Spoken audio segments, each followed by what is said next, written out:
Well, hello everyone, and welcome to Uncivil Law. And for those of you who celebrate, happy All Saints Day, November the 1st. I hope you're all having a great one. For today's stream, I want to talk a little bit about Maya Kowalski and also talk a little bit about how we think about what law should be from a policy perspective, because I think that might be interesting. So Maya Kowalski, as you remember, was a child, 10 years old at the time, taken to JHatch for CRPS was the initial diagnosis. JHatch had some questions relating to that diagnosis for what seems to be perfectly legitimate reasons to my mind. And then their treatment of her left a lot to be desired from a lot of different viewpoints. There were things that were done that were less than optimal.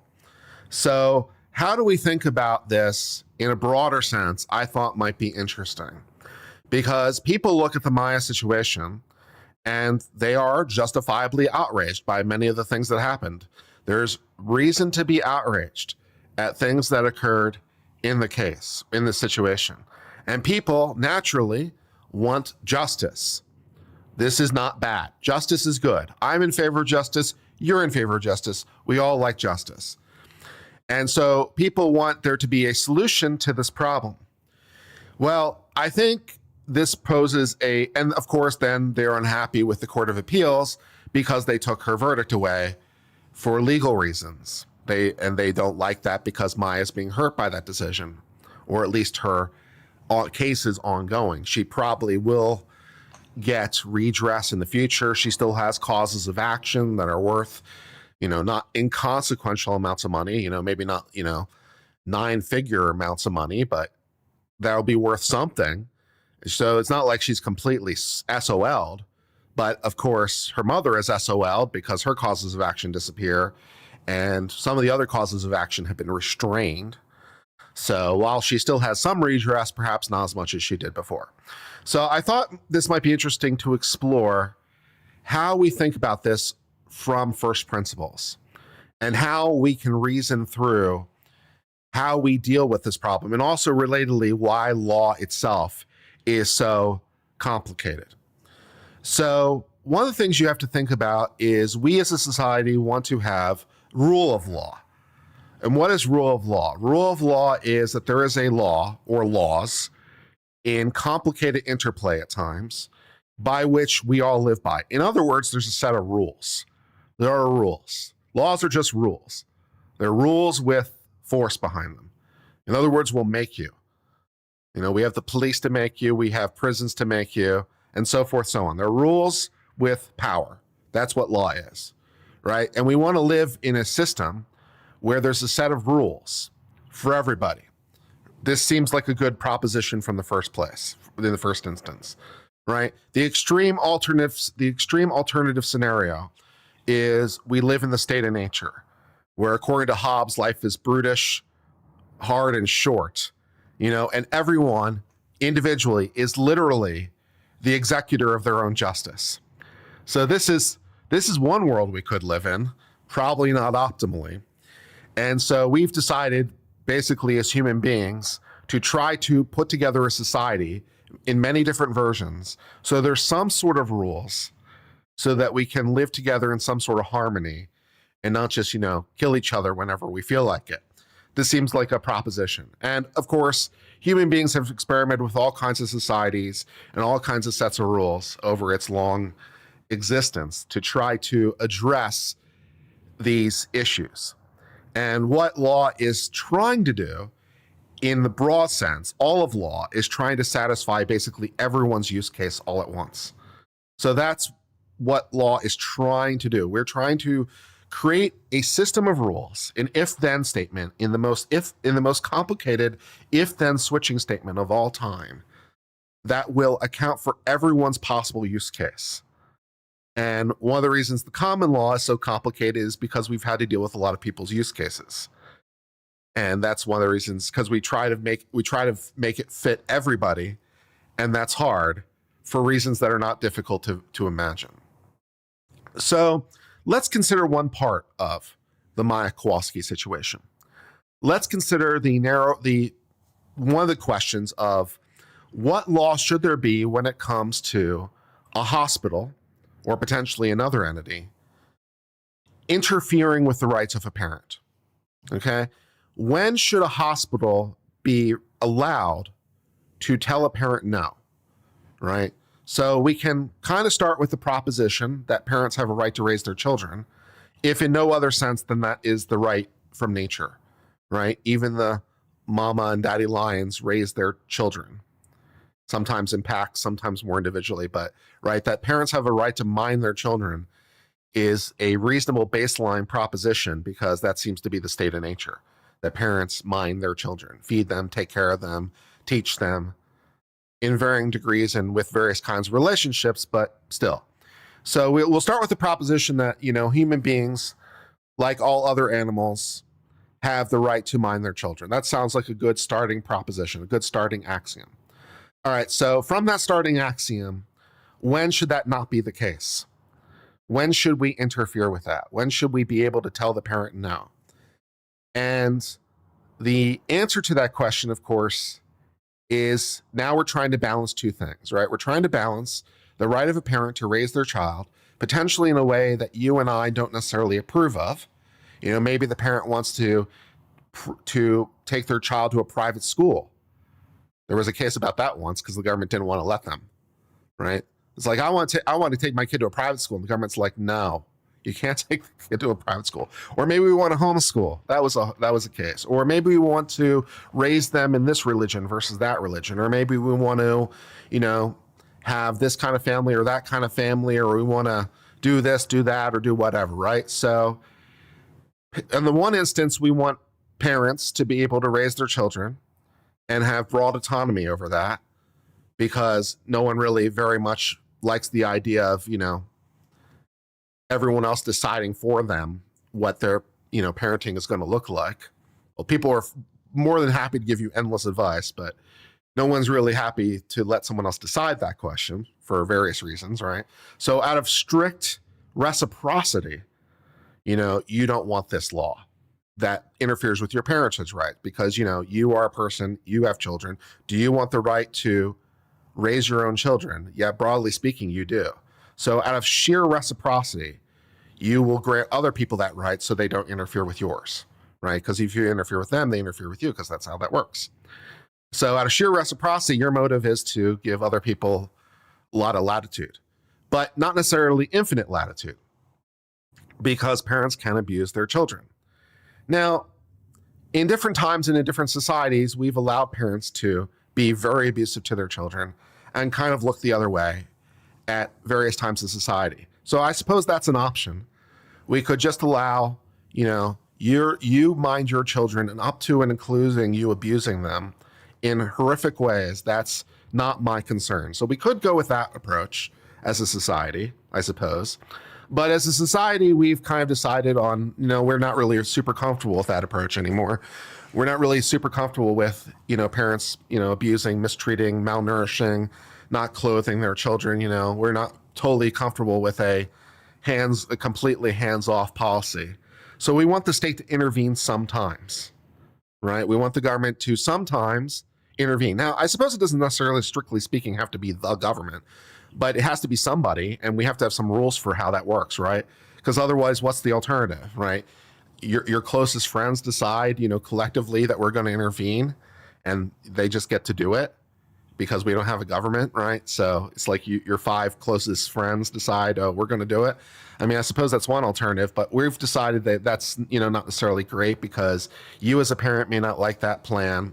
And now we just have the possibility of conflict, including violence. And so that's not great. So we've decided as a society, what we want to do is we want to make this the government, because the government has the power, because we give them the power to enforce this using guns, right? The power is the thing that's ultimately at the end of that. So we want the government to intervene sometimes. And the question is, well, when is those sometimes? When do we allow that, and when don't we allow that? And obviously, the more that you allow the government to intervene, the more children can be saved from more bad conduct, right?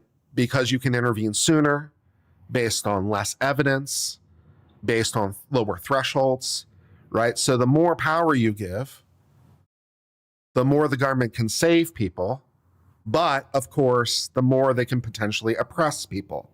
I always sort of analogize it to, having a dog on a leash on a center point, right? So we're going to put a stake in the ground and the dog's on a leash.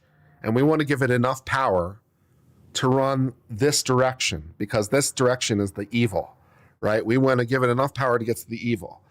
The problem is that the dog can run in any direction, and keeping it focused on task can be challenging at times. So the dog may come bite you, right? We have to be concerned about this as a society.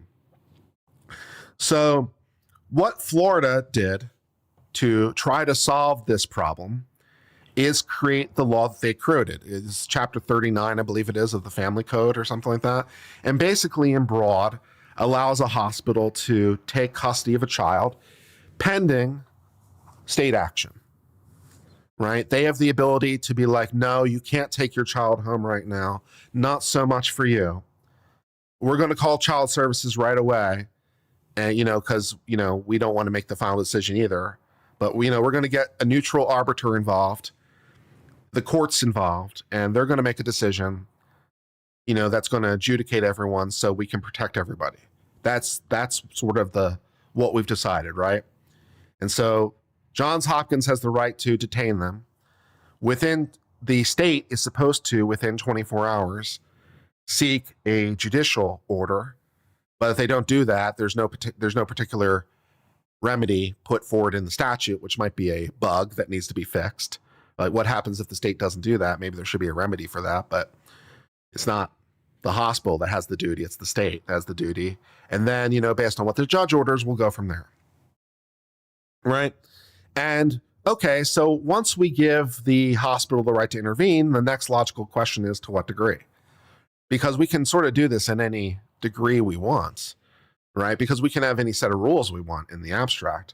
So we could be like, okay, you can detain them for 24 hours, but you can't change anything. You can't do anything. We could make it very tight, or we could make it broader. We could make it more open. Again, the more open we make it, the more problems we solve. The more open we make it, the more, the more immunity we grant, because now we're doing something, because it's no longer illegal, because now we're doing it pursuant to law, right? Now Johns Hopkins isn't doing anything illegal. You can't be liable for doing a legal thing. That doesn't make sense, right? It doesn't make any sense. Like, oh, on the one hand, this is legal. On the other hand, you can be sued for it. That doesn't really make sense. So the more latitude we give the hospital, or the child services, or the foster care family, or whatever, the more latitude we give them, the more problems they can solve. But of course, the broader their actions and the broader their immunity is, because now what they're doing is lawful because we've granted them a increasingly broader mandate. So how do you solve these problems, right? How do you solve all these problems? And the answer to that question is, well, ultimately culminates in cases like the present one in Maya Kowalski. That's sort of where the rubber meets the road. We've come to the end of this case, and a lot of people, quite understandably, are not happy with the decision from a policy standpoint. They might if they disagree with it for legal reasons, I'd be happy to hear that. They feel like the Court of Appeals got it legally wrong. I'd be happy to hear that discussion. We could have a discussion, but most people are not opposing it because of legal reasons. They're opposing it because of policy reasons. In other words, this shouldn't be. That's policy, right? This just should not be the way things are. This answer is the wrong answer, not because anyone made a mistake along the way, but because when we got to the end, we got to an answer that sucks. And therefore, this answer shouldn't be allowed to be. This is a perfectly reasonable thing to think. I have no problem with that. The real problem, of course, is how do you fix it without also breaking everything else? Because that's the fundamental problem, right? If you want to fix this situation so there will never be another Maya Kowalski again, right? You want to go to the Florida legislature and you want them to pick up a pen and start striking things and writing, things. You want them to write other exciting words than what they wrote the first time. How do you fix Maya's problem without also breaking everything else? How do you deal with that problem? And that's the part where I'm like, well, good luck with that plan, because the Florida legislature obviously tried, and they may very well tweak it, but, to suggest that it's an easy fix, I think is not true. There are no easy answers. There are only trade-offs, right? It's not like we can fix Maya's problem without screwing someone over somewhere else at some point down the road. It will happen. You know it, and I know it. There is no way to fix Maya's problem without fucking someone else over some other way. And so you kind of have to think through all those things and come up, hopefully, with a set of rules that will fuck over the least number of people the least strongly, right? Now, another way you could solve this problem, incidentally, by the way, would be to give more power to the judiciary so that they have the ability to create individual, but for these one-time only answers, right? So you could make it so the judicial branch has more power. Incidentally, by the way, in the English common law, we have certainly experimented with that. The history of common law has judges actually just creating entirely new causes of action from nothing. And to some degree, that still happens, although in a much more moderate way. But in antiquity, it happened in a more severe way, because the legislature was, far away and no one could travel because, there were no means of travel because it's the 14th century and everyone's poor and can't read anyway. And so the judges literally rode on horseback in circuit, right? That's where we get the circuit, Ninth Circuit, Seventh Circuit. We get from that tradition of literally riding in circuit. And when the judge is in town, they'll hear your case and try to fix your woes. And now you have someone there to do things. And in the history of common law, sometimes some very powerful things. Well, of course, that comes with a whole host of trade-offs too. That's not free. Now suddenly you've given a guy, whoever that is, this immense demigod-like power at times to dispense justice as they see fit. So you could give this person not much power in where they are very constrained by the legislature.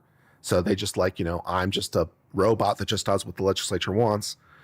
Or you could give them more power to address individual problems. But of course, once you are trying to adjudicate on the individual level and trying to create rules on the individual level, because now I have to create a rule just for you. Well, how that's not arbitrary is, because it just is. It's just arbitrary at that point. Because it's like, I'm going to do this just for you, not because of any particular rule. Not even a rule I'm going to apply retroactively, which is, in a civil case, you can get away with more because ex post facto isn't necessarily as much a concern in civil law. So we could do it retroactively. But no, I'm just going to do it for you in particular because I need to fix this because this is bullshit.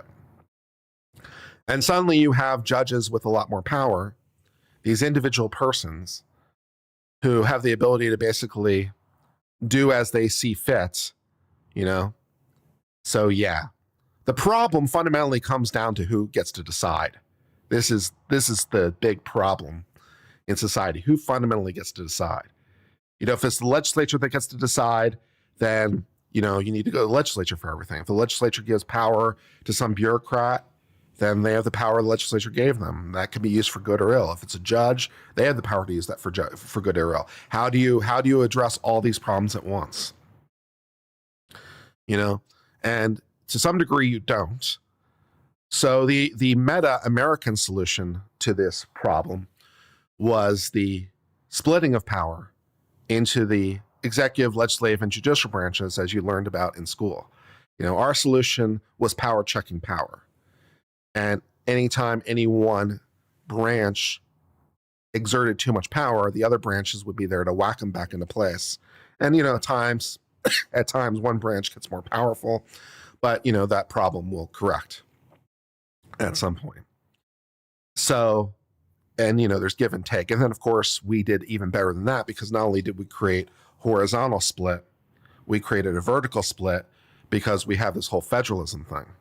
So not only did we split the power, executive, legislative, and judicial, we split the atom of sovereignty in half and gave part of it to the federal government and part of it to the state government, so that there's even more power, checking power, because now you have the states checking the federal government, and the federal government's checking the state governments in an ever ongoing battle for supremacy or control, with them each winning at various points on various issues and all those things.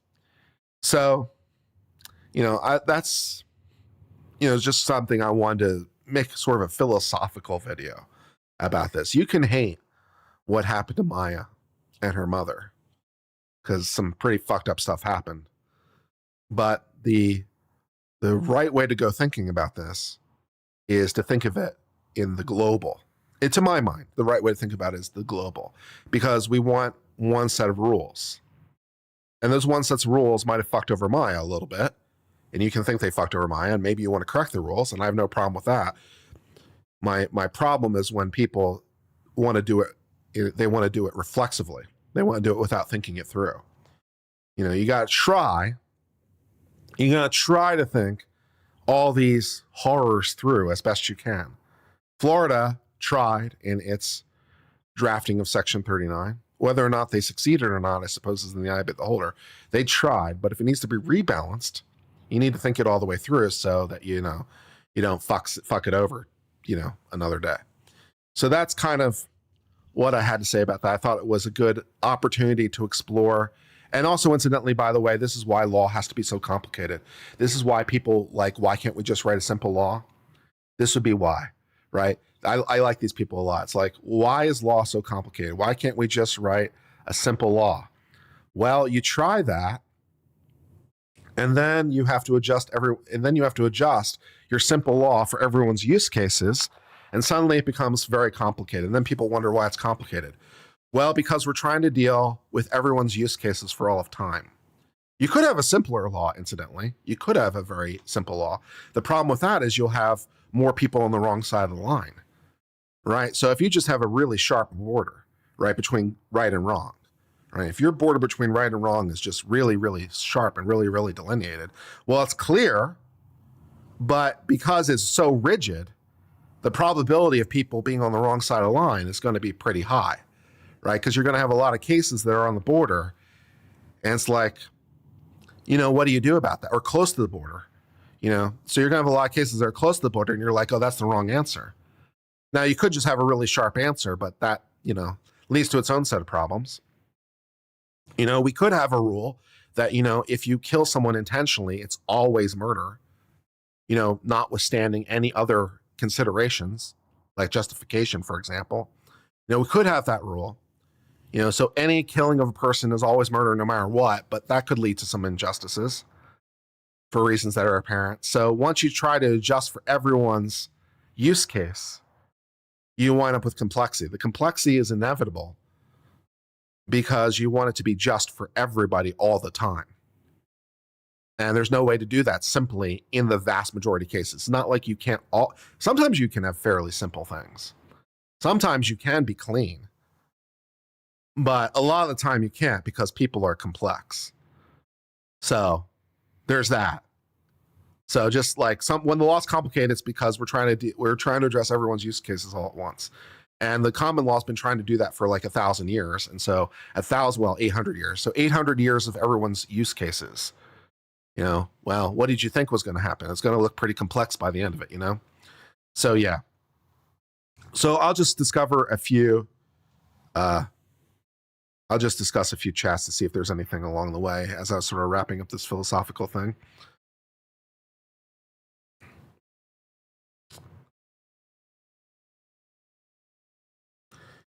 Sibian says, I watched an interview after the trial and her pain reduced dramatically, but she devotes a lot of time each day to exercising and stretching to prevent it.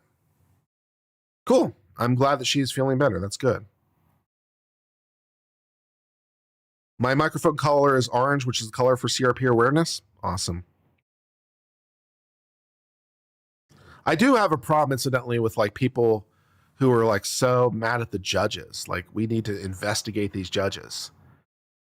You know, I saw some of that, for example, in Runkle's stream. It's like, we need to investigate these judges. We need to disbar them and throw them off the bench. It's like, have you given any consideration to whether or not they made the legally correct decision? Have you given any thought to why they made the decision and the rationale for it and what the alternatives are? No, it's just kind of reflexive. It's a little much.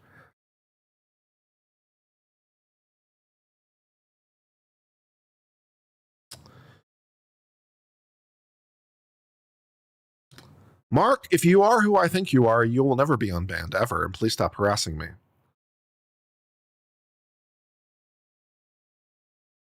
Someone said, isn't it already a legal requirement to do an outside investigation to separate a child from mother? Yes, but only because the law said that, right? We could have any set of laws that we wanted to in the first instance. So yes, it is a requirement that there be investigation, but the question is, well, what do you do if you're the hospital? You could just release them and let the investigation occur, but do you want to do that? Like, if a person comes to the hospital with a clearly abused child, we could do an investigation, but the investigation is not going to happen instantly. So when the parent says, I want to take the child back home, what do you do? How do you address that? Do you let the parent take the child back home? You know, yeah.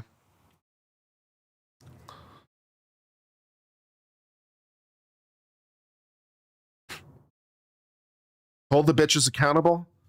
That's not a great law. If that's that, you're just leaving it to the discretion of whoever's deciding who a bitch is and what it means to be accountable. See, this is you're not thinking this through.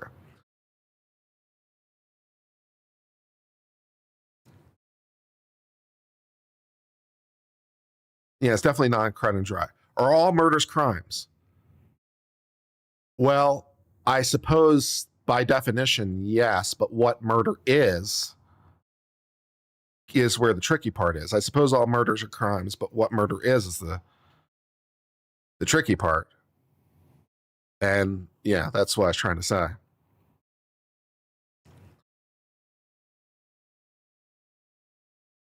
Okay. Well, in any event, that will bring us to the end of the stream. I hope that you've enjoyed the stream.